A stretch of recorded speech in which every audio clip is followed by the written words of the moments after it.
Мен Республика партиясына жогорку кеңешке талапкер Сарылдык уулу Илгиз. Урматтуу партия өкүлдөрү, урматтуу Биримдик партиясынын талапкери, мекеним Кыргызстан партиясынын талапкери, мен сиздерге кайрылам. Келиңиздер, эч нерседен коркпосоңуздар, эл алдында түз эфирде ачык дебат өткөрөлү. Социалдык маселелер боюнча, экономический вопростор боюнча, деги эле Нарын облусунун көйгөйлөрү боюнча ачык дебат өткөрөлү.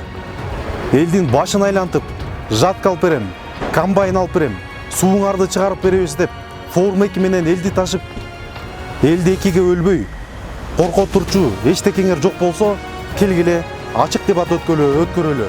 Кааласаңыздар стадиондон, кааласаңыздар площадьтан, кааласаңыздар түз эфирден, кандай кааласаңыздар, ошондой дебат өткөрүүгө мен даярмын. Илимиңиздерди, билимиңиздерди ошол жерден бири-бирибиздикин текшеришели эл алдында. Анан эл өзү таразалайт. Кудайым буйруса, мен ишенем, Республика партиясы Нарын шаарында жана Нарын районунда биринчи орунду алат деп, элибиз колдоп берет деп мен толук ишенем.